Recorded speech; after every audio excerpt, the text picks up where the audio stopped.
అపోస్తల కార్యాలు 12వ అధ్యాయం.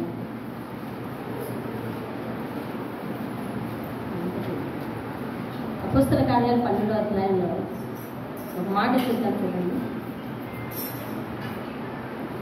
సంఘ ప్రార్థన ఎంత ప్రాముఖ్యమో విశ్వాస జీవితానికి. సాధారణంగా ఎవరితో చెప్పుకోకూడదు, ఎవరితో చెప్పుకోవటం మనకి చిన్నతనం అని అనుకునే అభిప్రాయం నుంచి మనం ఈరోజు బయటికి రావాలి. ఈరోజు మన ఆత్మీయ పాఠం అదే. సంఘము ఒక కుటుంబం. ఏంటదండి? ఒక కుటుంబం. పేరుకి ఈవేళ ఆత్మీయ ప్రార్థనా గోపురం అని మనం ఒక పేరు పెట్టేసుకున్నాం. అలాగే అవతల వీధిలో వారు ఒక పేరు పెట్టుకున్నారు. ప్రపంచంలో ఉన్న ప్రతి సంఘానికి పలు రకాల పేర్లు ఉన్నాయి. కానీ దేవుడు రేపు ఆయన రాకడలో తీసుకెళ్లేది ఏ సంఘం?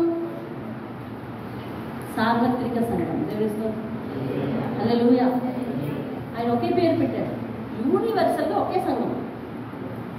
అర్థమైందండి? అంటే అన్ని సంఘాలలో నుంచి ఆయన వాక్యానుసారమైన జనాన్ని ఒకే ఒక సంఘముగా వధువుగా చేసి తీసుకెళ్తారు. దేవుడితో. కాబట్టి నేను నా ఆలోచన, నా ప్రయత్నం, నా ప్రార్థన అనే పదాలు మన డిక్షనరీలోంచి ఎలిమినేట్ కావాలి. అర్థమవుతుందండి? మన డిక్షనరీలోంచి ఎలిమినేట్ కావాలి, అంటే తీసేయాలంటే. అర్థమైందండి? ఇక్కడ 12వ అధ్యాయంలో హేరోదు రాజుగా వచ్చాడంట. అది పౌలు రక్షింపబడ్డ కొత్త నాటి రోజులు.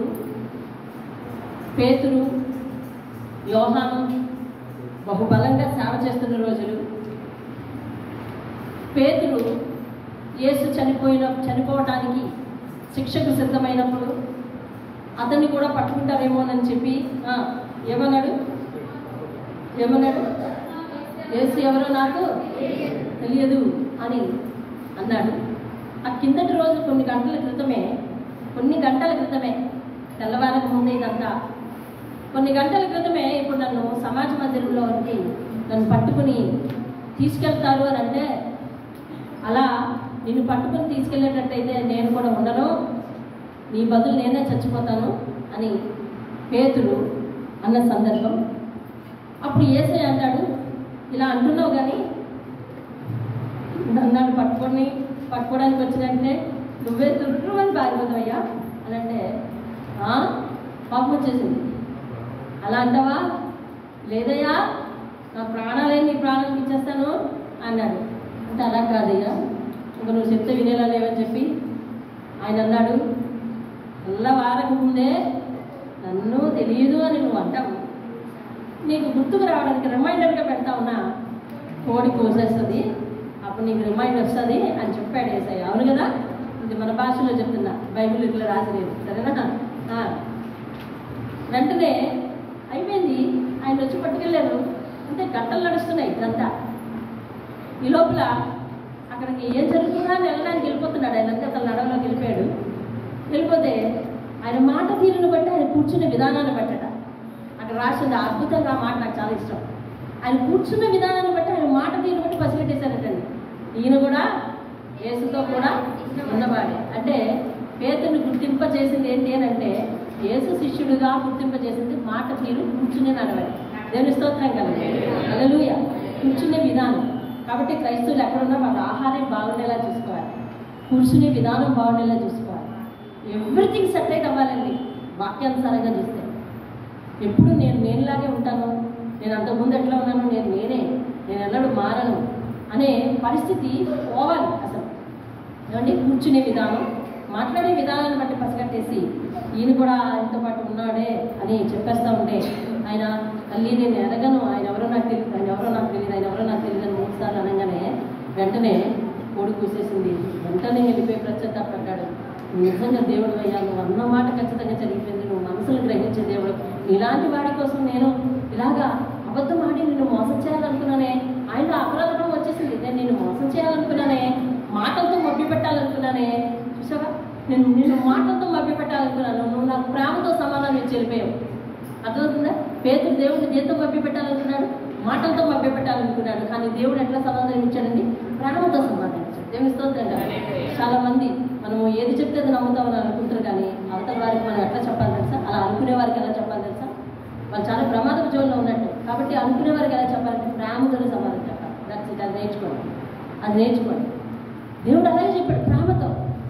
అలాగే బాబు, అలాగే నీకు రిమైండర్ ఏర్పాటు చేస్తున్నాక నేను వెళ్తున్నా అని చెప్పి తెలిపాడు. అంటే దేవుని స్తోత్రం కలిగి. కాబట్టి అప్పుడు పశ్చాత్తాపం కలిగింది ఎప్పుడో పేతురుకి. అమూల్యమైన విశ్వాసంలోనే గెలిపాడంట. అదే పేతురు రాసిన మొదటి పత్రిక. ఆయన మార్పు చెందిన తర్వాత ఆ అమూల్యమైన విశ్వాసంలో గెలిపోయి ఇక ఎంత దౌర్జన్యం క్రైస్తవుల మీద సమాజంలో ఉన్నప్పటికీ అలాంటి భయానక పరిస్థితుల్లో కూడా తాను నమ్మిన యేసుని, తాను చూసిన యేసుని ప్రకటిస్తున్నాడు. ఇప్పుడు పోయి దేవుని స్తోత్రం కలిగి ఉన్నాడు.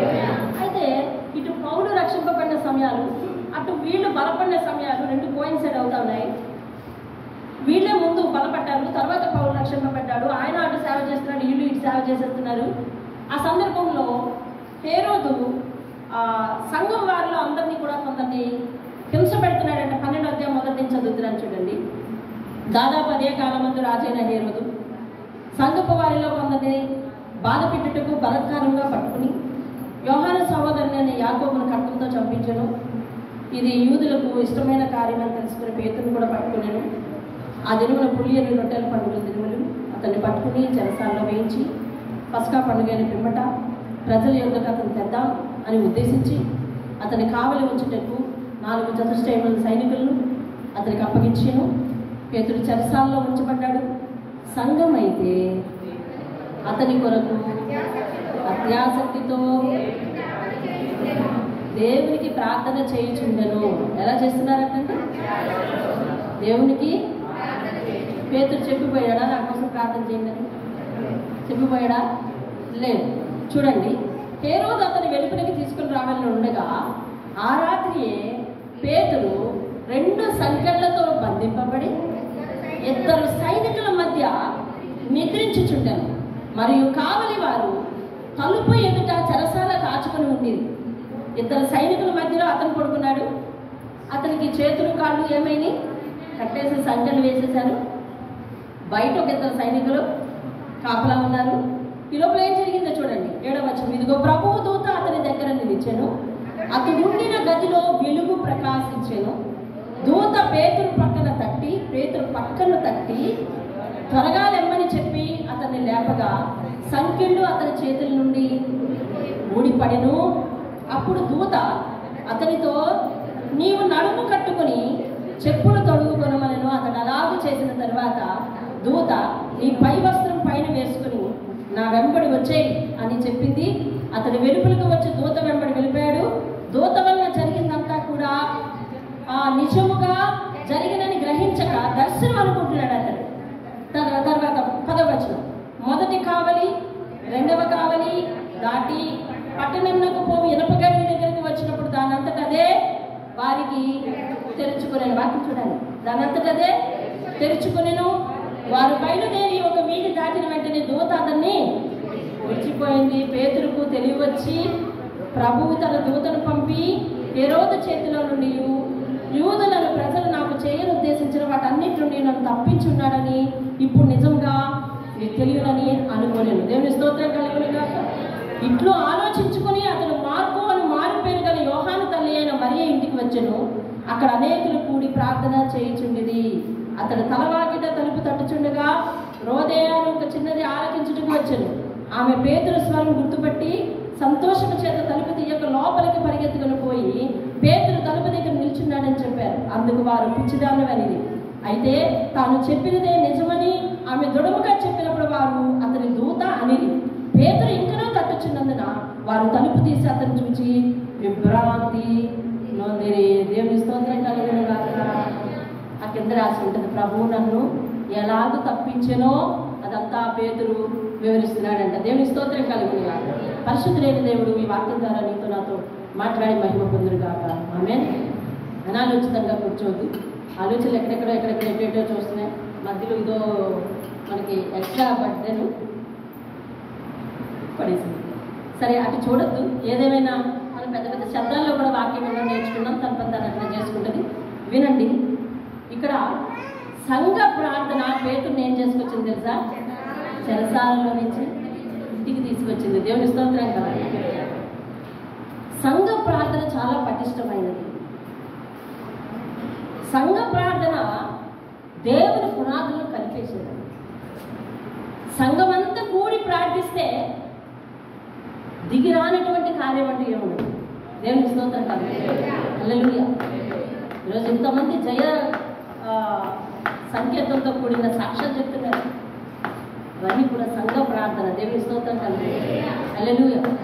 కాబట్టి దేవుడు మనం ప్రార్థన చేస్తే వినవచ్చును, వింటాడు, కార్యం చేస్తాడు. కానీ సంఘ ప్రార్థన వల్ల నీకు వచ్చే విడుదల ఇమ్మీడియట్గా ఉంటుంది. అది మామూలుగా అయితే దాని నిడివి వారం అయితే సంఘ ప్రార్థన వల్ల నిడివి సకానికి తగ్గిపోతుంది. అది మనకు అనుభవిస్తేనే కానీ తెలియదు. అనుభవిస్తేనే కానీ తెలియదు. మామూలుగా మనం ఒక్కరం ప్రార్థన చేసుకుంటే దాని నిడివి ఎక్స్టెండ్ అయ్యి ఉండొచ్చు, లేదా ఇంతలో విడుదల కాడి వచ్చి ఉండొచ్చు. ఎందుకంటే దేవుడు విడుదల చేయవాడు. ఆయన పేరేంటి? విమోచనకు నాయకుడు. అంతే, విడుదల చేస్తాడు. కానీ ఆ నిడివి తగ్గుతుంది. దేవుని స్తోత్రం కలుగుతుంది. హల్లెలూయా. అలాగే సంఘమైన వారు ఏ వార్త వినినప్పటికీ కూడా దాని గురించి ప్రార్థన చేయాలి. దేవుని స్తోత్రం కలుగుతుంది. హల్లెలూయా. ఉదాహరణకు దేశంలో ఏదైనా సంఘటన జరిగిందనుకోండి, దాని గురించి మనందరం ప్రార్థన చేసామనుకోండి, కార్యం అనుకున్నట్టుగా జరిగిందనుకోండి, అప్పుడు ఏమంటుందో తెలుసా? సత్య వచ్చి, అమ్మ నిన్న రాత్రి నేను చాలా బాగా ప్రార్థన చేశానమ్మా. అప్పుడు నేనంటాను, నేను కూడా ప్రార్థన చేశానంట. అప్పుడు మీలో ఒకరు వచ్చి అంటారు, నేను కూడా రాత్రి ప్రార్థన చేశాను. ఇంటికి ఎవరు ప్రార్థన చేస్తే విడుదలైంది? ఉదాహరణ చెప్పనా? నిమిషప్రియ తెలుసమ్మన్నా? నిమిషప్రియ గురించి ఎంతమంది తెలుసు? ఇప్పుడు పెద్ద పాయింట్ కాదండి. కానీ ఆమె 16వ తారీఖున ఊరిపడాలి. ఆమెకి నేను అసలు పెద్దగా వార్తలు చూడను. మాకు ఒక వెబ్సైట్ పెడితే ఆ వెబ్సైట్ కోసం యూట్యూబ్లోకి వెళ్ళి ఓపెన్ చేయాల్సి వచ్చింది. స్కూల్లో ఓపెన్ చేస్తే వెంటనే పైన రేపు నిమిషప్రియకు ఉరి శిక్ష అని ఉంది. అదే ఏంటిలాగా ఆమె చూస్తే చాలా చక్కగా ఉంది. ఏంటి ఉరి శిక్ష అని జస్ట్ 2 minutes వీడియో ఓపెన్ చేశాను. రేపు 16వ తారీఖున ఉరి శిక్ష. సరే పాపం కింద ఒక కామెంట్ వచ్చినప్పుడు, నేను చదువుతున్నప్పుడు కామెంట్ వచ్చింది, దయచేసి మోడీ గారు, పవన్ కళ్యాణ్ గారు, చంద్రబాబు నాయుడు గారు, దయచేసి మీకు 2 చేతులు దండం పెడుతున్నాం, ఎవరో ఒకరు వెళ్ళి ఆ దేశంతో మాట్లాడి మన భారతీయ స్త్రీ అండి రక్షించండి అని మెసేజ్ పెట్టారు. సరే ఇక నా పని నా అర్జెంట్, మేము స్కూల్ అది ఇన్ఫర్మేషన్ అంతా మీట్ చేయాలి కాబట్టి గబగబా మోసేసి వెంటనే చేసి ఇంటికి వచ్చాక గుర్తొచ్చింది. అది సరే ప్రార్థన చేస్తున్నాం. బాగా చాలా బాగా ప్రార్థన చేస్తాం, ఏడ్చి ప్రార్థన చేశానయ్యా, దయచేసి నీకు అసాధ్యం లేదు కదా. ఒకసారి రేపు ఆ ఉరిశిక్ష తప్పిపోయింది. నాకు పూర్వపరాలు నాకు తెలియవు ఆ కథలు. రేపు ఉరిశిక్ష తప్పిపోయిందని వినాలయ్యా అని ప్రార్థన చేసుకున్నాను. ఉదయాన్న గబగబా యాంజైటీ కదా ఏం జరిగిందో అని గబగబా ఎప్పుడు వస్తుందా అని ఎదురు చూస్తున్నాను. ఈలోగా మా స్కూల్కి పేపర్ తీసుకొచ్చారు, ఇంకా అప్డేట్ రాలేదు. స్కూల్కి మాకు పేపర్ తీసుకొచ్చారు, పేపర్ తీసుకుంటారు, ఉరిశిక్ష తప్పింది. ఏం వాళ్ళు వెళ్ళి సంధి చేశాడు. ఉదయకాల ప్రార్థనలో మా చదువు ఆలగించాడు. ఉదయకాల ప్రార్థనలో తండ్రి ఇలాంటి సమయంలో దేశ విదేశాలలో మాట్లాడాలంటే ఒక కేవలం తగునయ్యా, దయచేసి అతను ప్రేరేపించి పంపించయ్యా అని అంటే మర్చిపోసి అలాగే సేమ్ అదే ఉదంతం చూసినట్టుగా. అంటే ఇప్పుడు నేను చెప్పాలి ఒక స్టేట్మెంట్ ఏంటంటే, నేను ప్రార్థన చేయడం వల్ల సత్య ఎంటున్నావా జాగ్రత్తగా, నేను ప్రార్థన చేయడం వల్ల నిమిషప్రియకి సూచిస్తాయి. అంతేనా? ఇది రైట్. కానీ నాకు ఒక సంతృప్తి ఉంది. ఏంటో తెలుసా? దేవుడు ఆమెను ప్రార్థించే ప్రయత్నంలో, ఆమెను తప్పించే ప్రయత్నంలో ఒక ప్రార్థన చేయడానికి నాకు అవకాశం ఇచ్చాడు. ఆ ప్రార్థన ఫలించింది. ఇప్పుడు నాకు ధైర్యంగా ఉంది అనే సాటిస్ఫాక్షన్ ఎంత పెట్టి కొడితే వస్తుందో తెలుసా? ఆమెకు ఉరిశిక్ష తప్పింది ఎంత సంతోషపడుతుందో తెలుసా? ఆమె కుటుంబం ఎంత సంతోషంగా ఉందో తెలుసా? ఆ సంతోషంలో నీకు పారిపప్పులు నువ్వెవరో తెలియదు, కానీ నీ బ్రతుకుకి నీకు తెలియనటువంటి సంతృప్తి అండి. దేవునికి స్తోత్రం. తెలిసిన ప్రతి విషయానికి వారు చెప్పారా చెప్పలేదా అనవసరం. వారు మనవారా మనవారు లేదా అనవసరం. మనవారంటే నేను I'm not about talking caste. ఆ దరిద్రాన్ని వదిలిపెట్టండి. ఎప్పుడో ఒకసారి పూర్తిగా దాని గురించి ఇన్ఫర్మేషన్ తీసుకుని వాక్యం నుంచి మీకు దేవుడు మాట్లాడేదాక బయట వాళ్ళు మన సంఘానికి వస్తున్నారా కాదా? అసలు దేవుని అంగీకరిస్తారా కాదా? దేవుడు అంటే ఇష్టపడతారా దేవుడంటే మెచ్చుకుంటారా కాదా? అన్నీ వద్దు నీకు. ప్రార్థించాల్సిన బాధ్యతని బుధస్కంధాల మీద దేవుడు పెట్టాడంతే. దేవునికి స్తోత్రం. కార్యం వాళ్ళకి జరుగుతుంది చూడు. ఇక్కడ నువ్వు వాళ్ళ ముందుకు తెర మీదకి వెళ్ళకుండానే సంతోషంతో జీవించచ్చు. అనుకోకుండానే మన పెదవుల మీద నవ్వు వచ్చేసరి దేవునికి స్తోత్రం కలుగునుగా. ఆ సంతృప్తి దేవుడు ఎన్ని డబ్బులు పెట్టినా మనం వేరే చోట కొనుక్కోలేము. అర్థమవుతుందా? దేవుడు నా ప్రార్థన ఆలకించాడంటే ప్రార్థన ఆలకించే జాబితాలో వెళ్ళిపోయిందని ఎంత ధైర్యం అండి. దేవుని స్తోత్రం కలుగునుగాక. ఈరోజు పేతురు కోసం సంఘం అంతా ప్రార్థన చేస్తుందంట. అప్పుడు సంఘంలో ఒకరు లేచి నేను గట్టిగా ప్రార్థన చేశాను నా వల్ల అయింది, నేను గట్టిగా ప్రార్థన చేశాను నా వల్ల అయింది అనుకోవడమా? సంఘం అంతా కూడా హర్షధ్వానాలతో అబ్బా పేతురు మా మధ్యకు వచ్చేసాడు, దేవుని స్తోత్రం కలుగునుగాక, సాధ్యమైన కార్యం జరిగింది అని మరి చాలా ఉబ్బి తబ్బిపోయిపోయిన సందర్భాలు అక్కడ ఉన్నాయి. దేవుని స్తోత్రం కలుగు. ఈరోజు దేవుడు మాట్లాడుతున్నాడు, నువ్వు అందరి కొరకు ప్రార్థించే ఒక వ్యక్తిగా మారాలి. చెప్పు. నేను అది ఈరోజు దేవుడు నీతో మాట్లాడే విషయం. అందరి కొరకు ప్రార్థించే ఒక వ్యక్తిగా మారాలి. దేవుని స్తోత్రం.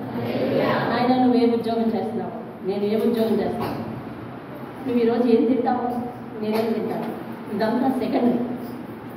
మనము ఇతరుల కొరకు ప్రార్థన చేసేవాళ్ళమా కాదా చెప్పు. ఇతరుల కొరకు ప్రార్థన చేసి దేవునికి ప్రయోజకులుగా కనపడతామా లేదా చెప్పు. అంతే. దేవుని స్తోత్రం. హల్లెలూయా. నీ కొరకు నువ్వు చేసుకునే ప్రార్థన చాలా అవసరం. చేసుకోవాలి. ఖచ్చితంగా నీ కోసం, నీ కుటుంబం కోసం చేసుకోవాలి. చేసుకోకపోయినా పర్వాలేదు అనద్దు, ఇట్స్ కంపల్సరీ. కానీ దానితో పాటు ఇతరుల బాధను, ఇతరుల అభివృద్ధిని, ఇతరుల పరిస్థితులను, ఇతరుల అనారోగ్యాలను, ఇతరుల స్థితిగతులను అన్నీ నీవు కన్సిడర్ చేసి ప్రభువా దయచేసి వారికి కార్యం చేయనైనా నీ ప్రార్థన చేయాలి. దేవుని స్తోత్రం కలిగి. అలాగే ఆ ప్రయత్నంలో మనల్ని ఎరిగిన వారిని, మనల్ని తిడుతున్న వారిని, మనల్ని మెచ్చుకుంటున్న వారిని అందరికీ వచ్చే ఆపదలు అన్నీ కూడా ప్రార్థన చేయాలి. దేవుని స్తోత్రం కలిగి. కొంతమందికి మాత్రమే ఏజెంట్ కాకూడదు. ప్రార్థన అవసరం నేను కొంతమందిమే దేవుని దగ్గర తీసుకుపోతా, మిగిలినవి తీసుకుపోను నేను అనే ఏజెంట్ కాకూడదు. అర్థమవుతుందా? అలాగైతే నువ్వు పరిమితి, నీకు లిమిట్ ఏర్పడిపోతుంది. నీ సంతోషానికి అవధులు ఉండనటువంటి స్థితి నీకు ఉండదు. నువ్వు లిమిటెడ్ అయిపోతావు. లేకపోతే దేవుడిచ్చే ఆశీర్వాదాలకు వారసులు అవుతావు. దేవుని స్తోత్రం కలిగి. హల్లెలూయా. ఎవరి కార్యం లేట్ అవుతుందా? మాట అయితే ఒకసారి ఏం చేయాలంటే అవతల వాళ్ళని పుష్ చేయాలి, ధైర్యం ఇవ్వాలి, నిలబెట్టాలి. దేవుడు ఎలా కార్యం చేస్తాడో తెలియదు. నేను లారెన్స్తో ఒకటే మాట చెప్పాను, నీకు ఈరోజు షాప్ ఉంది, లేదా అక్కడో ఇక్కడో కొన్నాననే భూమి ఉంది, లేకపోతే చుట్టూ మీ బంధువులు ఉన్నారు అనే ఆశ్రయం ఉంది. ఇవేమీ లేనప్పుడు దేవుడి మీద ఆధారపడి నా తండ్రి నా పక్షాన్ని నిలబడ్డాడు కాబట్టి ఈరోజు మరి నేను ఇలా నిలబడగలిగాను. ఇవన్నీ ఉన్న నువ్వు భయపడకూడదు. దేవుడు ఏదో కార్యం చేస్తాడు. నిలబడు. మాట్లాడితే బలమిచ్చి మాట మాట్లాడాలి. మాట్లాడితే ప్రార్థన చేస్తాను, దేవుడు నీ వెనకున్నాడని ధైర్యం ఇవ్వాలి. మాట్లాడితే అవతల వారిని బలపరచాలి. అంతేగాని అవతల వాళ్ళు మన మాటలతో స్క్రూటినైజ్ చేయకూడదు. మన మాటలతో విచిత్రమైన ప్రశ్నలతో అవతల వారి ఇన్ఫర్మేషన్ని నువ్వెందుకు ఇలా ఉండిపోయావు, నువ్వెందుకు ఇలా అయిపోయింది, అయ్యో ఈ పాటికి అని వాళ్ళ గురించి జాగ్రత్త కలగకూడదు. ఆలస్యమైన నీకు అద్భుతమైన కార్యం జరుగుతుంది. ఆలస్యమైన దేవుడు అద్భుత కార్యం చేస్తాడు. ఇందాక అన్న ఆలస్యమైన అద్భుత కార్యాలు దేవుడు చేస్తాడు అని చెప్పి బలపరచాలని దేవుడి స్తోత్రం కలుగుతుంది. హల్లెలూయా. యోబు బాధల్లో ఉన్నాడు. స్నేహితులందరూ వచ్చేసారు. నిజంగా వాళ్ళ స్నేహితులకి హ్యాట్సప్ చెప్పారు. 7 రోజులు సెలవు పెట్టుకుని వచ్చారు. ఎన్ని రోజులండి? 7 రోజులు. మా కోసం ఎవరైనా ఒకరోజు సెలవు పెట్టిందంటే డ్యూటీ కుదరట్లేదమ్మా అంటున్నాడు. అర్థమైంది? డ్యూటీ కుదరట్లేదు అంటున్నాడు. నువ్వు ఎట్టగానే పో, నేను నాకు డ్యూటీ కుదరట్లేదు అంటున్నాను అందరు. అవునా? ఒకరోజు షాప్ మూడని కుదరదు అంటున్నారు, ఒకరోజు కార్యం ఉండలేదు అంటున్నారు. మరి బాబు ఈరోజు ప్రార్థన సెలవు పెట్టండిరా అంటే అచ్చచ్చ ఇవాళ మాకు సెలవు కుదరదు అంటున్నారు. మన పాపం పురుషుల కూడికి ఎంతమంది వచ్చారంటే కొద్దిమంది వచ్చారు. మిగిలిన వాళ్ళందరూ హెడ్రోలో ఎంప్లాయీస్ అయ్యి అందరికీ ఖాళీ లేదు పాపం. ఏమండి? అలాగే ఇది సంఘ ప్రార్థనలో పాల్గొనాలి. అయితే వినండి, 7 రోజులు సెలవు పెట్టుకుని వచ్చి ఎంత మంచి మాటలు చెప్పారో తెలుసా? ఏమయ్యా యోగు, నీ దృష్టికి నువ్వు యథార్థవంతుడు అనుకుంటున్నావు, కానీ నీ పిల్లలు ఏమన్నా పాపం చేశారేమో ఒకవేళ. ఏమండి? వాళ్ళ మాటలు. అందుకని చివరిలో దేవుడు ఏమన్నాడో చూద్దామా? యోబు గ్రంథం 42వ అధ్యాయం. యోబు గ్రంథం 42వ అధ్యాయం 8వ వచనం చూడండి. కాబట్టి ఏమండి? మీరు తీసుకొని నా సేవకుడైన యోబునొద్దకు పోయి మీ నిమిత్తము దహన బలి అర్పింపవలెను. మీ నిమిత్తము దహన బలి అర్పింపవలెను. అప్పుడు నా సేవకుడైన యోబు మీ నిమిత్తము మిమ్మల్ని మీ నిమిత్తము ప్రార్థన చేయను. దేవుని స్తోత్రం కలుగుతా. ఇప్పుడు ఎవరి నిమిత్తం ఎవరు ప్రార్థన చేయాలంట? స్నేహితుల నిమిత్తం యోబు ప్రార్థన. అసలు యోబు కోసం ప్రార్థన చేయడానికి ధైర్యం ఇవ్వడానికి కదా ఆలోచన. తిరిగి రివర్స్ ఎందుకు అయిపోయింది సీను? ఎందుకు అయిపోయిందంటే వాళ్ళ మాట జాగ్రత్త లేదు. వాళ్ళు నిజానికి ప్రార్థించడానికి రాలేదు. మన ప్రార్థన ఉద్దేశము చాలా క్లారిటీగా ఉండాలి. దేవుని స్తోత్రం కలుగుతా. వింటున్నావా? ఎలాంటి వారి కోసమైనా ప్రార్థన ఉద్దేశం చాలా స్పష్టంగా ఉండాలి. లేకపోతే సీన్ ఎట్లా రివర్స్ అయిందో చూసినావా? ఎలా రివర్స్ అయిందో చూసినావా?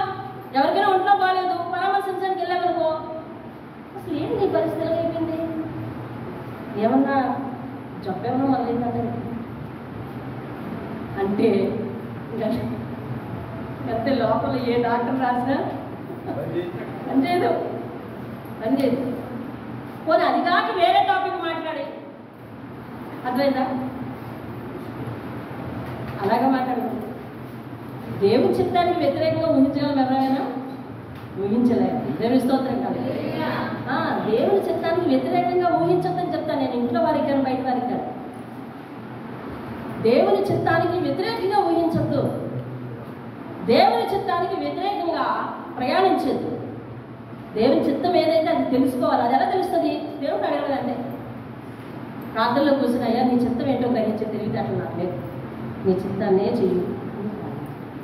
నీ చిత్తం ఏంటో తెలుసుకునే నా తెలివితేటలు నాకు లేవు, నీ చిత్తం వైపు నడిపించు. ఆయన ఒకలా నడుద్దాం అనుకున్నాడు లోపల. అవును కదా, ఒకలా నడుచుకుని వెళ్ళిపోదాం. ఇప్పుడు నా పరిస్థితి రాత్రికి పిల్లలకి చెప్పాడు, అర్థమే లేదు ఇందులో. కానీ ఆయన చిత్తంలోనికి నడిపించడానికి దేవుడు ఎవరో ఒకరిని ఏర్పాటు చేసుకుంటాడు. అంతే. చిత్తంలోనికి నడవడానికి దేవుడికి మనము అప్పగించుకోవాలి అంతే. నేను నా పిల్లలు కూడా అదే చెప్తా. ఏదైనా దేవుని చిత్తానికి అప్పగించుకోవాలి. సంఘానికి అదే చెప్తున్నా. దేవుని చిత్తానికి అప్పగించుకుంటే ఆయన రైట్గా తీసుకెళ్ళి దిగబడతాడు అంతే. దేవుని స్తోత్రం. అలా కాకుండా మనందరం మనం అనుకోండి, మనం పాటలు పాడాలి, పడాలి లేగాలి అంతే. కానీ దేవుని చిత్తం కోసం ఎదురు చూసాం అనుకుంటే చాలా ప్రశాంతంగా ఉంటుంది. తీసుకెళ్ళి సరైన సమయంలో సరైన చోట కూర్చోబెట్టారు అంతే. దేవుని స్తోత్రం కలుగును. ఆ నిరీక్షణ అందరికీ ఉండాలి. దేవుని స్తోత్రం కలుగునుగా. హల్లెలూయా. అదే మన ఆలోచనలు అయితే ఈ పాటికి ఏదో సాధించేద్దాము, ఏదో చేసేద్దాము, ఏదో చేద్దాం, ఏదో కట్టేద్దాం, ఏదో నిలవబెట్టేద్దాం అని అనుకుంటాం. కానీ మన కష్టాధితం ఎందుకు కూడా దేవుని చిత్తం కాకపోతే నిలవ ఉండే పరిస్థితి లేదు. వీళ్ళు చూడండి, దేవుని చిత్తం ప్రకారం మాట్లాడలేదు, కానీ మాట్లాడేవన్నీ దేవుని మాటలేదు. మీరు యోబు గ్రంథంలో ఒక మాటను కొట్టేద్దామని చూడండి ఒకసారి. ఆ స్నేహితులు మాట్లాడిన మాటలు ఒక్కటి కొట్టేద్దామని చూడండి, ఉండదు. అలా అయితే దేవుడి ఇందులో రాయించేవాడు కాదు కదా. చివరికి దేవుడికి కోపం వచ్చింది. మీ ముగ్గురు వెళ్ళరండి అన్నాడు. దగ్గరికి వెళ్ళారు. మీరు దహన బలులు అర్పించడానికి యోబు దగ్గరికి వెళ్ళాలి. యోబు మీ నిమిత్తం నా కోసం ప్రార్థన చేస్తాడు. అప్పుడు మీ అవివేకమును బట్టి నేను మిమ్మల్ని శిక్షింపకుండా ఉండునట్లు నేను అతన్ని అంగీకరిస్తానన్నాడు. ఇప్పుడు వరకు ఏం చేశారు వీళ్ళు? కాపు దగ్గర ఇలా ఎగరేసుకుని, యోబు నువ్వు నిర్దోషమే చేతులు చెప్పాలి, ఓ యోబు అంటున్నారు. కాలు ఎగరేసుకుని చూసావా? వాళ్ళ పరామర్శలో దేవునికి ఏమాత్రం పరమార్థం కనిపించలేదు. అసలు పరమార్థం దేవునికి సరైన అర్థం కనిపించాలండి. నీ మాటల్లో దేవునికి సరైన అర్థం కనిపించాలి. నీ ఓదార్పులో దేవునికి సరైన అర్థం కనిపించాలి. నీ జ్ఞానంలో దేవుని స్తోత్రం కలిగింది. నా జ్ఞానం, నా ఇది, నేను I can choose right choice always అన్నవా తప్పన పడతావు. రెండో స్టెప్లో రాంగ్ రూట్లో అర్థమైందండి. నేను ఎప్పుడు సరైన మార్గాన్ని ఎన్నుకుంటానండి అని అంటావా, రెండో స్టెప్లో పడిపోతావు. అసలు ఆ మాటే రాకూడదు. తమ దృష్టికి తామే జ్ఞానవంతులం అనుకున్న వారికి ఏమొస్తుందని బైబిల్ చెప్తుంది అంటే శ్రమ వస్తుందని బైబిల్. కాబట్టి వీళ్ళు మాట్లాడిన మాటలన్నీ కూడా దేవుడు ఆలకించాడు. అన్నీ ఆలకించి గ్రంథంలో రాసేసి ఆ చివరికి వచ్చేసరికి ముగ్గురు రెండవ బాబు వచ్చిన తర్వాత అలా కాదు, మీరు యోబు దగ్గరికి వెళ్ళండి, యోబు ప్రార్థన చేస్తాడు, ఏమొస్తుంది మీకు విడుదల వస్తుంది. ఎలాగా? నేను శిక్షింపకుండునట్లు అన్నాడు. దేవుని స్తోత్రం కలగాలి. అంటే వాళ్ళు మాట్లాడిన ఇన్ని మాటలు కూడా దేనికి కారకులు అయ్యారు? వాళ్ళకు శిక్షకు కారణం. దేవుని స్తోత్రం. దేవుడు మనకు జ్ఞానం ఇచ్చిన, దేవుడు మనకు వివేచన ఇచ్చిన, దేవుడు మనకు తెలివిని ప్రసాదించిన, దేవుడు మనకు బలాన్ని ప్రసాదించిన, మన జ్ఞానం, మన శక్తియుక్తులు ఇతరులను సేవ్ చేయమని, ఇతరులను సరైన విధానంలో పెట్టమని, ఇతరుల పరిస్థితులను మార్చమని ప్రార్థించటానికే, లేదా వారి మనసును కుదుటపరచడానికి బలపరిచేవిగా నీ మాటలు ఉంటే అవి నీకెంతో ప్రయోజనకరం. దేవుని స్తోత్రం. 7 రోజులు సెలవు వృధా అయిపోయింది తెలుసునా? అయిందా లేదా చెప్పండి. 7 రోజుల సెలవు శాపాన్ని తీసుకొచ్చి పెట్టింది. అదే వాళ్ళు కంపెనీకి పోయి ఉంటే చాలా రోజులు సెలవు మిగిలింది. అవునా కదా చెప్పండి? అవునా? 7 రోజులు కంపెనీకి పోయి ఉంటే సెలవు మిగిలిండు. కూర్చొని తీరిగ్గా కూర్చొని కూసులాడి ఎక్కబడిచి ఏం తెచ్చుకున్నారు అంటే శాపాన్ని తెచ్చుకున్నారు. చూసారా? దేవుడు కొంతమందిని సేఫ్ జోన్లో ఉంచుతాడు, కొంతమందిని ఆరోగ్యంగా ఉంచుతాడు, కొంతమందిని ఐశ్వర్యంతో ఉంచుతాడు. అంత మాత్రం చేత నీ ఐశ్వర్యము, నీ ఆరోగ్యము, నీ సంరక్షణతో కూడిన జోను నీకు క్షేమాన్ని తీసుకురావాలి తప్ప వాటిని బట్టి, ఆ జ్ఞానాన్ని బట్టి, ఆ సామర్థ్యాన్ని బట్టి, ఆ ఆరోగ్యాన్ని బట్టి నీకు ముప్పు తీసుకురాకూడదు. దేవుని స్తోత్రం కలుగునుగా. ఆ సమయంలో నీకున్న క్షేమం లేని వారి కొరకు ప్రార్థించాలి, నీకున్న యోగ్యత లేని వారి కొరకు ప్రార్థించాలి, నీకున్న బాగు లేని వారి కొరకు ప్రార్థించాలి, నీకున్న ఉన్నత స్థితి లేని వారి కొరకు ప్రార్థించాలి, నీకున్న ఆ సంతోషం లేని వారి కొరకు ప్రార్థించాలని దేవుని స్తోత్రం కలుగునుగా. రైట్? నీకు ఇచ్చిన ఐశ్వర్యాన్ని కదా వాడుకుంటున్నావో దేవుడు చూస్తూ ఉంటాడు. దేవుని స్తోత్రం కలుగునుగా. యోబు ఆయన ప్రార్థన చేయ వాళ్ళ కోసం ఇప్పుడు వరకు నా భక్తి సరిపోదన్నారు ఆయన. నువ్వు ప్రార్థన చేస్తేనే ఒప్పుకుంటాను వాళ్ళని అని 48:8 కదా ఉంది. ఏమనుంది? మీ అవివేకమును బట్టి మిమ్మల్ని నేను శిక్షించకుండానట్లు నేను ఎవరి ప్రార్థన అంగీకరిస్తాడంట? చెప్పండి. ఇప్పుడు యోబు మనసు తెరిచి ప్రార్థన చేయగలరంటారా? వాళ్ళ కోసం చేయగలరంటారా లేదా? చేయలేడా? మీ ఉద్దేశంలో చెప్తారా? యోబు ప్రార్థన చేశాడు కదా. మీకు బైబిల్లో రాసి లేదనుకోండి, చేసి ఉండడు అని ఊహించచ్చు. చేయలేడు అని చెప్పలేదు, చేశాడు. చూసావా? దేవుని స్తోత్రం కలుగునుగా. హల్లెలూయా. ఇప్పుడు చెప్పండి, మనలను మాటలతో దూషించే వారి కొరకు కూడా ఏం చేయాలి? అలా చేస్తే ఏమవుతుంది? అలా చేస్తే ఏమవుతుంది? మేమందరూ మాట్లాడరా? మీ బైబిల్ మారిపోయిందా? వెర్షన్ వేరా అన్న శ్రీనన్న నువ్వు చెప్పనా? అలా చేస్తే యోబు ఏమయ్యాడు? 2 ఆశీర్వాదం వచ్చింది. ఇందాకటి వరకు నాకు మూలిగారిలో, ఇందాకటి వరకు నాకు ఎక్కబడిసరిలో నువ్వు వచ్చి చెప్పినా నేను ప్రార్థించను అన్నాడు అనుకో. ఎవరి పోగొట్టుకుంటావు 2 ప్రార్థన అనుకుంటాడు ఏదో దేవుడు అనుకుంటాడు లేదా? చెప్పు అమ్మాయి అనుకుంటాడా? యోబు చెప్పినంటే ఏం చేశాడండి? ప్రార్థించాడు. దేవుని స్తోత్రం కలుగునుగా. ఇప్పుడు ఇందాక అనుకున్నాం సంఘం ప్రార్థన తప్పనిసరి. సంఘం ఎవరి కొరకు ప్రార్థన చేయాలి? ఏది వినపడితే దాని కొరకు ప్రార్థన చేయాలి. ఎవరి పరిస్థితి వినపడితే దాని కొరకు ప్రార్థన చేయాలి. ఎవరి స్థితిగతులు వినపడితే దాని కొరకు ప్రార్థన చేయాలి. ఒకవేళ ఎవరి గురించైనా ఒక రహస్యమైన సంగతి వినపడిందా మింగేసి ప్రార్థన చేయాలంటే. దేవుని స్తోత్రం కలుగునుగా. హల్లెలూయా. మింగేసి ప్రార్థన చేయాలి. ఏమని తెలుసా? అది పూర్తిగా బయటకు తెలిసేలా చేయకూడదు.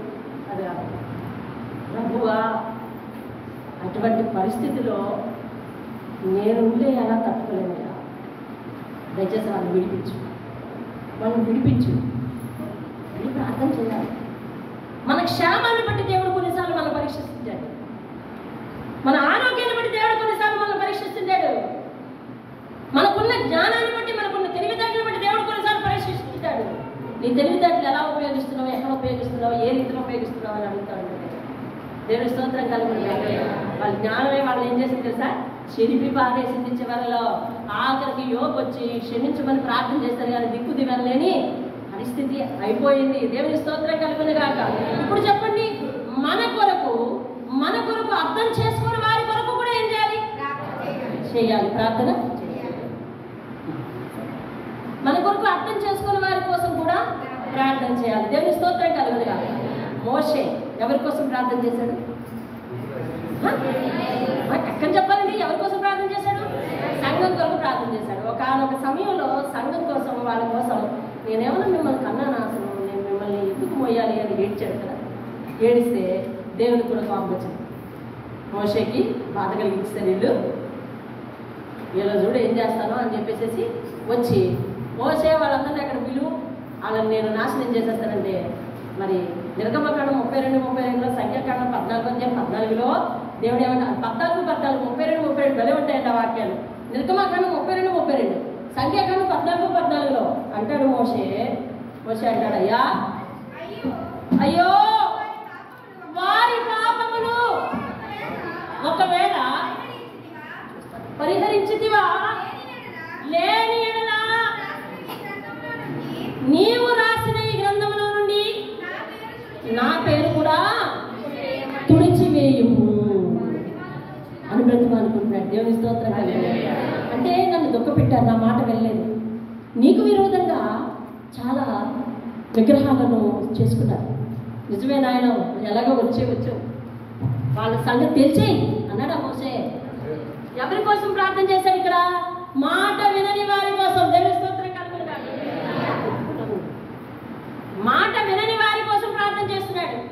అయ్యా నువ్వు ఇక్కడికి తీసుకొచ్చి అరణ్యంలో వారందరినీ మట్టు పెట్టించేస్తే ఇశ్రాయేలు దేవుడు వాళ్ళని ఐగుప్తు దేశంలో సురక్షితంగా ఉండేవాళ్ళని సురక్షితంగా ఉండనివ్వక ఇక్కడికి తీసుకొచ్చి వాళ్ళని పోషించలేక, పరిపాలించలేక చంపేశారని నీకు చెడ్డ పేరు వస్తుందయ్యా, వద్దు, పాపాన్ని నడుచుకుని ఆయన అంటే ఒక మానవుడు చెప్తే దేవుడు ఏమైపోయాడు తెలుసా? అడుగు వెనక్కేశాడు. ఇది ఎవరి ప్రార్థన? మోషే ఎవరు? రైట్, మోషే ఎవరండి? ఒక మనిషి, ఒక సేవకుడు. దేవుని స్తోత్రం కలుగుతుంది. ఆర్డినరీ మనిషి, కానీ దేవుని బాధ్యత ఎత్తుకుని ఎలా ప్రార్థిస్తున్నాడు తెలుసా? అయ్యా ఒక్కవేళ తీసేస్తే వాళ్ళ పేరు తుడిపేస్తానంటున్నావు కదా, నాది కూడా తుడిపే. ఎందుకు? నా నాయకత్వం కూడా ఇప్పటి వరకు పనికి రాలేదు. అందుకని మీరు ఎవరు చెప్పిన మాట వినకపోతే నేను అనుకుంటా, అయ్యా నన్ను క్షమించు నాయన, నన్ను క్షమించు, నా యొక్క నడిపింపు ఇంకా వాళ్ళు బలపరచలేదు ఇతను అని అనుకుంటా. ఇప్పటికీ మీలో చాలా మంది నేను బలపరుస్తున్నా. మీరు ఆదివారం సేవకులుగానే, ఆదివారం ఆరాధకులుగానే, ఆదివారం విశ్వాసులుగానే మిగిలిపోతున్నారు. ఇప్పటికీ కూడా దేవుని కార్యానికి మొదట పెట్టు కాకుండా, మొదటి పీట కాకుండా మిగిలిన కార్యాలకు మొదటి పీట వేసేవారు మీలో ఉన్నారు చాలా మంది. అర్థమవుతుందా? ఆదివారం నాడు దేవుని సన్నిధికి ముందు వెళ్ళాలా, లేకపోతే వేరే చోటుకి వెళ్ళాలండి? చెప్పండి. దేవుని సన్నిధికి. ఎందుకంటే కాలం నీ చేతిలో లేదు. ఎలాగ నేను మరో నిమిషంలో దేవుని సన్నిధిలో ఉంటానని అనుకుంటాం? మన నిమిషం మంది కాదు కదా. కాబట్టి ఈరోజు ప్రాణంతో ముందు దేవుని సన్నిధిలో మన ప్రాణాన్ని పాదాల దగ్గర పెట్టేసి అప్పుడు ఎక్కడికైనా వెళ్తాను. ఉంటే ఉంటాం, లేకపోతే లేదు అని. అయ్యా మా బంధువులు ఎవరు చనిపోయినారు, నేను వెళ్ళి చూసి వచ్చేస్తాను, నువ్వు ఇక్కడే ఉండు, శిష్యులతో పాటు ఉండు, నేను వచ్చేసి నీతో కలిసి అప్పుడు నీతో వచ్చేస్తాను అని అంటే యేసయ్య ఆ స్పాట్లో ఏమన్నాడు తెలుసా? అది మీకు ఎవరికి ఎక్కదు. మనం అసలు ఆ పాయింట్ని పట్టుకుని ఆత్మీయ లోతుల్లో లేకపోతే తప్పుగా అర్థం చేసుకుంటాం. లోకాన్ని చూడకుండా నన్నే వెంబడించు. వాళ్ళు మృతులను పాత పెట్టుకుంటారు. అంటే నువ్వు దేవుడిని వెంబడిస్తే ఎక్కడ ఉంటావు అన్నమాట? సజీవుడిగా దేవుని లోకాన్ని ఉంటావు. ఎంత కాంప్లికేటెడ్ విషయం తెలుసా? అర్థం చేసుకోవడం మన జ్ఞానం సరిపోదు. అర్థం చేసుకోవడం మన జ్ఞానం సరిపోదండి. అంటే దేవుణ్ణి వెంబడించడానికి మళ్ళా తిరిగి లోకంలో వెళ్ళిపోయేదానికి ఒక చావు కారణమైనా కూడా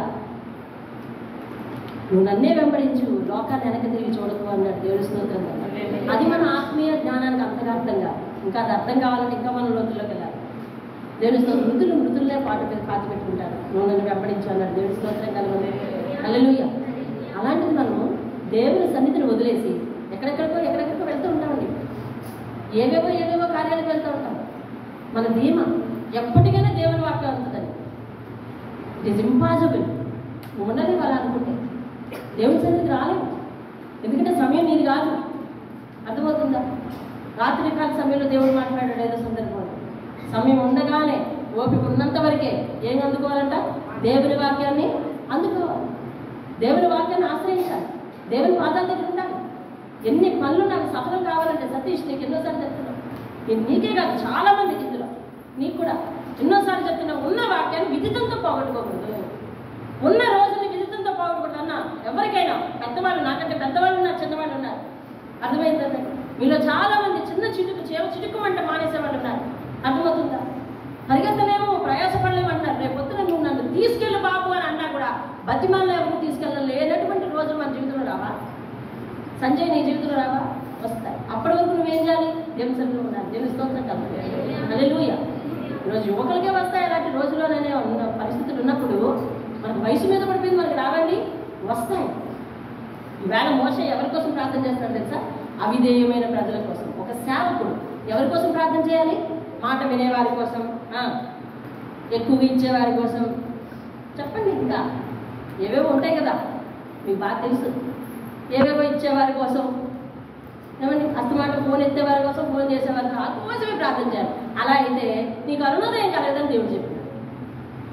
అరుణోదయం కలగదు. యెషయా ఎన్నో అధ్యాయంలో కూడా ఎట్లాగా ప్రార్థించాలి, ఎలా ఉండాలి, తత్వం గురించి నువ్వేం ఊహించుకున్నా అది నువ్వు దేవుడు చూసుకో. కానీ అలాగే నువ్వు నమ్మకంగా బోధించకపోయి, నమ్మకంగా సరిగా చూడకపోతే ఇదిగో నీకు అరుణోదయం కలగదు అని చెప్తా ఉన్నాడు. సేవకుడు ఎవరి కోసం ప్రార్థన చేయాలంట? అందరి కోసం చేయాలి. దేవుడు మాట వినని వారి కోసం మరి ప్రాముఖ్యంగా చేయాలండి. ఎందుకంటే they are in dangerous zone. ఎవరైతే మాట పెట్టలేదో వాళ్ళు ప్రమాద స్థితిలో ఉన్నారండి. ఏమా ప్రమాద స్థితిలో ఉన్నారు. కాబట్టి వారి కోసం అయ్యా వారికి ఏ అపాయం జరగకూడదు, అయ్యా వారు ఇంకా నమ్మకంగా ఉండాలి, బలంగా ఉండాలని ప్రార్థన చేయాలి. చూడండి, ఇక్కడ ఒక సేవకుడు ప్రార్థన అవిధేయుల కోసం, అక్కడ ఒక విశ్వాసి ప్రార్థన. యోగు విశ్వాసే కదా, ఒక విశ్వాసి ప్రార్థన తనని దెప్పి పుడిచిన వారి కోసం కదా. ఇక్కడ సంఘ ప్రార్థన తన యజమానుడి కోసం. దేవుని స్తోత్రం కలగాలి. హల్లెలూయా. ఇంకా ఇలా ఎన్నో ప్రార్థనలు ఉన్నాయి బైబిల్ గ్రంథంలో. దేవుని స్తోత్రం కలగాలి. సంఘం కొరకు ప్రార్థన చేసుకుంటాం. సేవకుడు సంఘంలో అవిధేయుల కోసం, మాట వినని వారి కోసం ప్రార్థన చేసుకుంటాం. సంఘంలో ఒకరికొకరు మనల్ని ప్రేమించిన వారి కోసం, ప్రేమించని వారి కోసం కూడా, ఏమండి, మనం దెప్పి పుడిచే వారి కోసం కూడా ప్రార్థించాలి అని చెప్పి యోగు జీవితం ద్వారా దేవుడు మనకు తెలియజేశాడు. ఆఖరికట నీ ప్రార్థనే వారికి దిక్కై బాగా కూర్చుంటుందని దేవుని వాక్యం రూఢిపరుస్తుంది. అంతేనమ్మా? అంతే. యోగు నాయన ఇప్పటి వరకు మాటలు పడ్డావు కదా, అవునైనా ఇప్పుడు వాళ్ళ గురించి ప్రార్థన చేయి, నేను వాళ్ళని దీవిస్తాను, తర్వాత నిన్ను దీవిస్తాను అనగానే ఎవడెవడో ప్రార్థన చేసేసాడు. వెంటనే యోగుని నింతలుగా ఆశీర్వదించేశాడు. వాళ్ళు శిక్షను తప్పించుకుని వెళ్ళారు, అంతేగాని వాళ్ళకి ఏ తలంతలు లేదు. ఇచ్చాడా? యోగుకి రెండింతల ఆశీర్వాదం ఇచ్చాడు. వాళ్ళ స్నేహితులందరికీ సెలవెట్టుకుని ఉన్నది ఒక తలంత కూడా లేదు. శిక్షను తప్పించుకుని ప్రాణాలతో బయటపడి వెళ్ళగలిగారు. ఎందుకని దేవుడు ప్రత్యక్షమైపోయాడు అక్కడ. అవునా? అవును. దేవుని స్తోత్రం కలుగుని. హల్లెలూయా. దేవుడు ప్రత్యక్షమయ్యాడు వాళ్ళకు కూడా. దేవుని ప్రత్యక్షత అందరికీ రావాలి. కానీ వచ్చి ఇదిగో నిన్ను నా ప్రేమ చేత వదిలేస్తున్నానని అనకూడదు, దీవించి వెళ్ళాలి అంతే. దేవుని స్తోత్రం కలిగింది. అర్థమైందండి? యోబు స్నేహితులు 7 ప్లస్ యోబుకి దేవుడు ప్రత్యక్షం అయ్యాడా లేదా? ప్రత్యక్షం అయినంటే యోబు అంటున్నాడు, అయ్యా ఇప్పుడు కోసం నీ గురించి విన్నాను, చదివాను, అంతేగాని ఇప్పుడు నేను నిన్ను నేరుగా కళ్ళారా చూస్తున్నాను. అయ్యో ఇప్పుడు నా పరిశుద్ధత, నా విశ్వాసత, నా నమ్మకం అంతా కూడా ఇంకా చాలదేమో అని అనిపించి ఇంకా నేను నిన్ను నీ ముఖం చూడలేక కిన్నుడున్నాయి. నేను నా యొక్క బూడిదలో దొరుకుతున్నానయ్యా, ఇంకా నేను పాపం చేశాను, ఇంకా విస్తరించి మాట్లాడానేమో అని తాను తగ్గించుకుని ఉంటా ఉంటే పిల్లల తెల్లముఖం వేసుకొని చూసుకుంటా ఉన్నారు. అప్పుడు వాళ్ళ ముగ్గురిని పిలిచి ఇలాంటి పరిష్కారం చెబితే వాళ్ళు ఏమయ్యారంటే ప్రమాదం నుంచి తప్పించుకుని వెళ్ళారంటే. దేవుని స్తోత్రం కలిగారు. హల్లెలూయా. యోబు సమర్పించుకుంటాడు, అయ్యా మానే తీసేది. యోధా గ్రంథంలో చూడండి, ఒక మాట ఆఖరిగా ముగిస్తున్నాను నేను. యోధా 1:23 ఒకే ఒక పత్రిక ఉంటుంది, ప్రకటన ముందుగా ఉంటుంది. ఆఖరిగా 1వ అధ్యాయం 23వ వచనం. అటువలనే అగ్నిలో నుండి వారిని లాగినట్టు కొందరిని రక్షించి అపవిత్ర ప్రవర్తన నుండి ఒప్పుకొనక దానిని అసహించుకొనుచు. 23వ వచనంలో మొదట్లో ఏమంటున్నాడంటే అగ్నిలో నుండి లాగినట్లు కొందరిని ఎలా రక్షిస్తాం మనం? ప్రార్థన ద్వారా. అంతే, ప్రార్థన ద్వారా. అంతే. అగ్ని అగ్నిలో నుంచి లాగినట్లుగా కొందరు ఏం చేయాలంటే రక్షించాలంట. దేవుని స్తోత్రం కలుగుతుంది. అలాగే యాకోబు రాసిన పత్రిక అది కూడా 5వ అధ్యాయం చివరిలో అనుకుంటా చూడండి. 5వ అధ్యాయం చివరిలో 20వ వచనం చూడండి. జాగ్రత్త వినండి, చదువుతున్నాను. పాపిని వాని తప్పు మార్గముల నుండి మళ్లించువాడు. పాపిని వాని తప్పు మార్గముల నుండి మళ్లించువాడు. వాడిని తప్పు మార్గం నుండి మళ్లించాలని ఏం చేయాలంటే వారి కోసం ప్రార్థించాలి. ఒకవేళ వాళ్ళతో మాట్లాడితే ఏం మాట్లాడాలి? ప్రోత్సహించే మాటలే మాట్లాడాలి, బలపరిచే మాటలే మాట్లాడాలి. వినండి, ప్రోత్సహించే మాటలు మాట్లాడాలి, బలపరిచే మాటలే మాట్లాడాలి, ధైర్యపరిచే మాటలు మాట్లాడాలి. నీ రూట్ మంచిది కాదు, ఇదిగో ఎదరు మంచి జీవితం ఉందని చెప్పగలగాలి. దేవుని స్తోత్రం కలగాలి. హల్లెలూయా. పాపిని వారి తప్పు మార్గం నుండి రక్షించువారు మరణము నుండి ఒక ఆత్మను రక్షించి అనేక పాపములను కప్పివేయనని తాను తెలుసుకోవాలి. ఏంటి? మరణం నుంచి రక్షిస్తావు నువ్వు, పాపాలను కప్పేస్తావు నువ్వు. ఆ 2 పనులు చేసేవాడు ఎవరు? దేవుడు. కానీ దేవుడు అంటున్నాడు, నువ్వు ప్రార్థన చేస్తే నీకే ఇచ్చినట్టుగా అవకాశం ఇస్తానంట. దేవుడు. హల్లెలూయా. ఎంత గొప్ప సంగతి అండి. ఈరోజు మనం ఏదేదో సందర్భాలకు దేవుని సన్నిధిని పోగొట్టుకుంటుంది. అసలు అవుతుంది. నువ్వు అలా కాదు. దేవుడు నీకు ఎలాంటి తలాంత ఇవ్వబోతున్నాడో తెలుసా? ఒక తప్పు మార్గంలో ఉన్న పాపని భుజం మీద చేసి మార్చగల తలాంత నీకు ఇవ్వబోతున్నాడు. విను, అర్థమవుతుందా? నువ్వే విను. ఎవరి భుజం మీదనే చేస్తే నీ నోటి వాక్కు చేత, ఈరోజు నువ్వు ప్రవచనం అనుకో, ఏమనుకో, నీ నోటి వాక్కు చేత అనేకలు రక్షించబడడానికి నేను ఉపయోగించుకుంటాను అనుకుంటాడు దేవుడు. ఎలాంటి తలాంత ఇస్తానంటాడు తెలుసా? మరణం నుండి అతను రక్షిస్తావు నువ్వు, వారి పాపాలన్నింటినీ కప్పేస్తావు నువ్వు. నీ ప్రార్థన విని, నీ మాటలు విని నేను వారిని మరణం నుండి తప్పించేస్తాను నేను అంటున్నాడు దేవుని స్తోత్రం. యోగుకే కొంచెం సన్నీళ్ళు పోస్తే హాయిగా తాగి చచ్చిపోదామని ఉంది కదా. అలాంటి వాడికి దేవుడు పలక చెప్తున్నాడు ఏమంటే వాళ్ళ కోసం ప్రార్థన చేయడం దీవిస్తానంటున్నాడు. దేవుని స్తోత్రం. యోగు గురించి ఎన్ని అయినా పాఠాలు నేర్చుకొచ్చింది. సరిపోదండి ఈ సమయాలు, సమయాలు సరిపో. అంటే నువ్వు దీవించబడక ముందే ఇంకొకరు దీవించు, అంతేనా? యోగు, నేను నీకు పిల్లలు ఇచ్చేస్తాను, అలా తలాన్ని ఇచ్చేస్తాను, అన్ని ఇచ్చేస్తాను, నువ్వు ధైర్యం ఉండు, వీళ్ళ కోసం ప్రార్థన చేయి అన్నాడా దేవుడు? అన్నాడా చెప్పండి అమ్మా. అంటే ఇప్పుడే బాధల్లో ఉన్నాడు. బాధలో ఉండి ఆ బాధలన్నీ మర్చిపోయాడు. దేవుడిని చూసి మర్చిపోయి దేని గురించి క్వశ్చన్ వేసుకుంటాడో తెలుసా?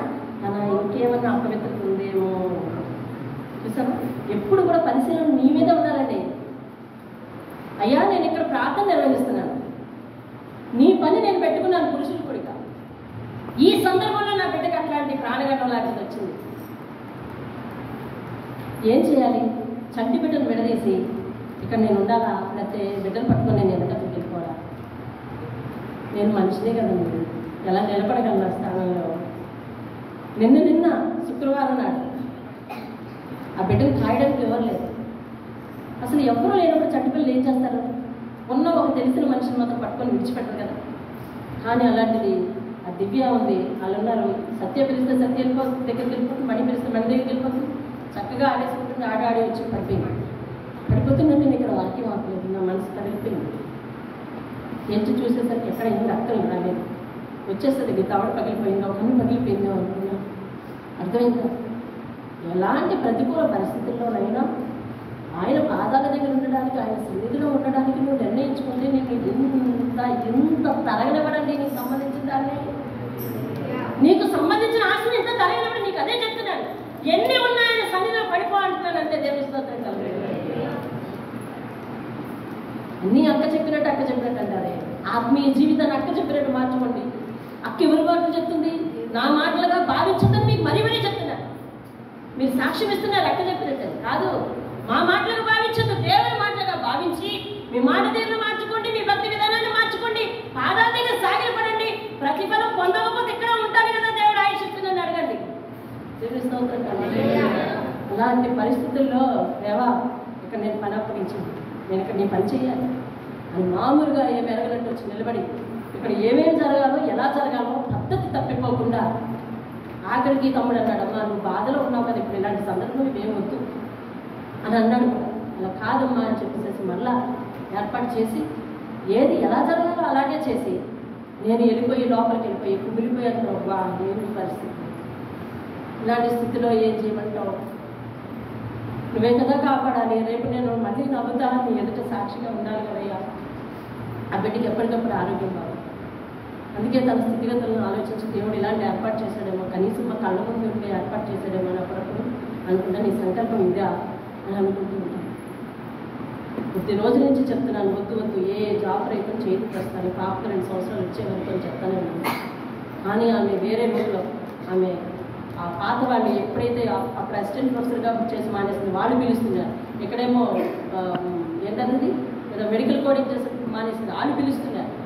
ఇక ఆఖరికి వాళ్ళు మళ్ళీ ఫోన్ చేస్తే ఇంకా అందులో జాయిన్ అయ్యి అలాగ ఆఖరి చేసుకెళ్ళిపోయి ఒక పక్క వెనకంతా మా చెల్లి సాయంగా ఉండగా, ఏమండి ఒక పక్క అడపదడప వాళ్ళ నాన్నగారు వెళ్తుండగా పాపం పిల్లల్ని చూసుకుని ఒకటే టైంకి తినక ఆరోగ్యాన్ని అట్లా చేసుకుని అమ్మాంతం ఒకేసారి పడిపోయింది. ఆ క్లాసుల్లో హాస్పిటల్కి వెళ్ళడానికి కానీ, ఆడు మాట వినడానికి, నీళ్ళ మాట వినడానికి కానీ, వెనకంతా ఉన్న వాళ్ళు వాళ్ళ మాట వినడానికి కానీ ఎక్కడికి అవ్వలేదు.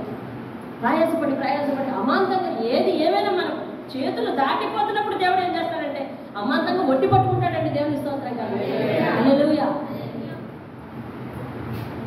అమాంతంగా ఒట్టి పట్టు. నీ పరిస్థితులు ఏంటో దేవునికి తెలుసు. నిన్ను ఎలా ఆశీర్వదించాలో, ఎక్కడ ఆశీర్వదించాలో నీకు తెలుసు, దేవుడికి తెలుసు. కాబట్టి ప్రతి దానికి ఏం చేయాలంటే ఒట్టి ఊరుకోవాలి. దేవా ఇది నీ చిత్తం అని ఊరుకోవాలంటే దేవుని స్తోత్రం కలగాలి. ప్రతిదానికి ఎదురు చూడాలి, ప్రతిదానికి ప్రార్థించాలి, ప్రతిదీ దేవుని సన్నిధిలో పెట్టాలి. నేను చేసింది ఈ 2 రోజులు అదే. నా శక్తి సరిపోదేమోనని సంఘస్థులందరికీ ప్రార్థన చేయండి అని నేను విన్నవించుకున్నాను. ప్రార్థన దేవుడు ఆలకించి ఏం చేశాడండి ఈవేళ ఆదివారం నాడు ఆయన సన్నిధిలో. ఇంకో విషయం ఎందుకు చెప్పదలిచానంటే, ఇది కూడా ఇప్పుడు వాక్యం సమయం అయిపోయింది. ఎందుకు చెప్పదలిచానంటే, శుక్రవారం పురుషుల కొడుకులో జాషువా డ్యూటీ లేదు. ఎక్కడ ఉంటాడు? ఇక్కడే ఉంటాడు. చందు ఎక్కడ ఉండాలి? ఇక్కడే ఉండాలి. వాళ్ళిద్దరూ ఆ పిల్ల ప్రాణాలు అంశంతో పట్టుకుని హాస్పిటల్లో పరిగెట్టారు. వాళ్ళకి దేవుని సన్నిధిలో ఉండే యోగ్యత ఆ నిమిషానికి లేకపోయింది కదా. మరి మిగిలిన వారందరికీ ఏమీ లేదని మీరు రాలేదు దేవుని సన్నిధికి చెప్పండి. ఏమీ లేదని మీరు రాలేకపోయారు దేవుని సన్నిధికి. ఎందుకంత అవలీలగా పోగొట్టుకుంటారు దేవుని సన్నిధిని చెప్పండి. ఆఖరికి నిన్న కూడా శుక్రవారం నాడు ప్రార్థన కూడా, అయ్యా నా కుటుంబం ఏది అని అడుగుతానే నేను ఇక్కడ వాక్యం చెప్తున్నా. నా కుటుంబం ఏదయ్యా, ఇక్కడ ఉండాలి కదా అని అడుగుతానే నా వాక్యం చెప్తున్నా. ఇటువైపు చూస్తున్నా నా కుటుంబం ఏది, ఇటువైపు చూస్తున్నా నా కుటుంబం ఏది అని అడుగుతానే. కుటుంబాలన్నీ సురక్షితంగా ఉండి, పరిస్థితులన్నీ సురక్షితంగా ఉండి, ఎందుకు దేవుని వాక్యాన్ని అంత అవలీలగా పోగొట్టుకుంటారో నాకు అర్థం కాదు. వాడు ఎంతో మందికి యోగ్యత లేదండి, మందిరానికి వచ్చే యోగ్యత లేదు. ప్రాణాలు అరచేతి పెట్టుకుని అక్కడ ఉన్నారండి. ఆ పిల్ల చెప్తుంది కదా పక్క బిడ్డ అయినా ఎలా ఉన్నాడు అన్నట్టు. ఎంతో ఘోరమైన సంగతులు. నేనంట దేవుని ప్రేమ అర్థం కావాలంటే ఒక్కసారి హాస్పిటల్ పోయి చూడాలండి, అంతేనా?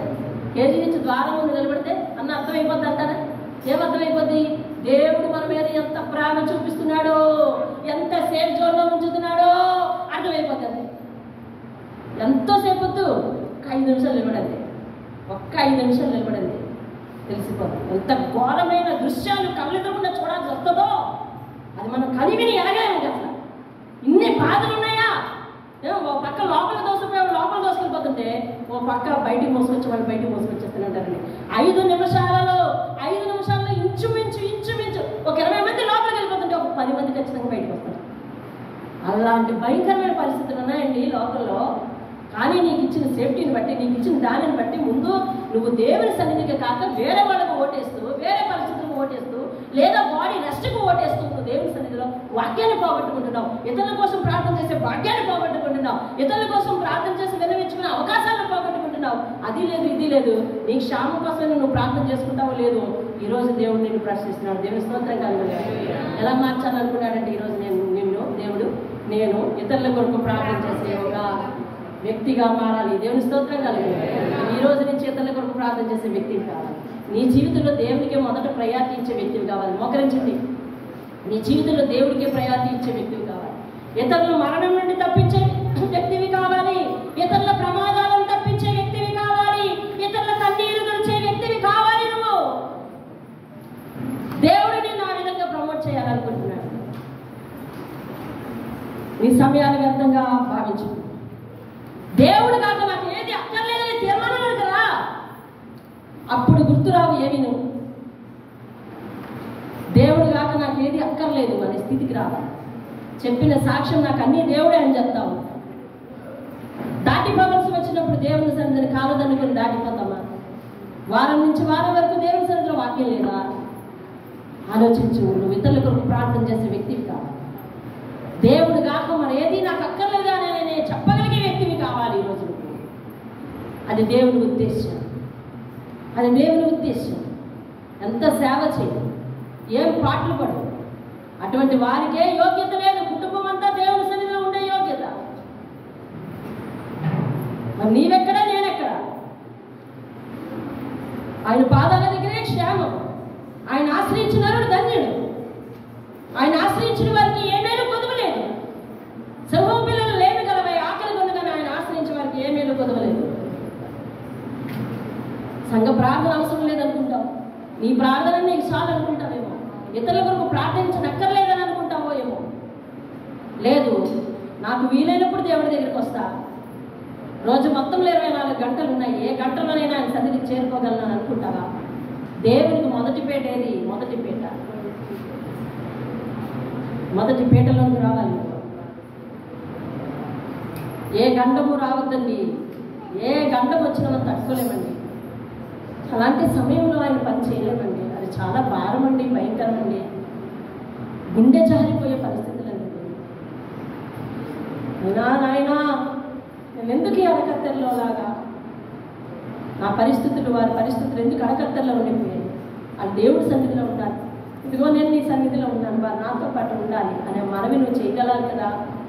నీ కుటుంబం కోసం నువ్వు చేసుకోగలగాలి కదా. అంటే నీ ఒక్కడవైనా, నీ ఒక్కదానివైనా దేవుడి సన్నిధిలో ఉండాలి కదా.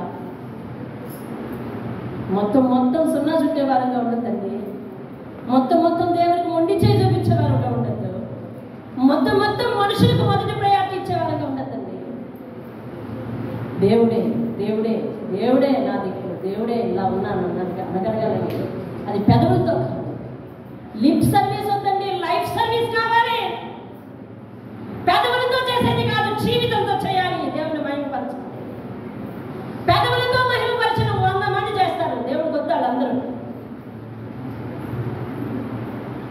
యోబు స్నేహితుల్లో 3 దేవుడి గురించి అనంత జ్ఞానం కలిగిన వారు, కానీ వారు 3 దేవుడికి అవసరం రాలేకపోయారు. అవతల కట్టుకాడు. కానీ ఒకే ఒక్కడు కావాలి దేవుడికి. అయ్యో నీ పరిశుద్ధత దగ్గర, నీ నిర్దోషత్వం దగ్గర నేనెక్కడైనా అని తగ్గించుకున్నవాడు కావాలి.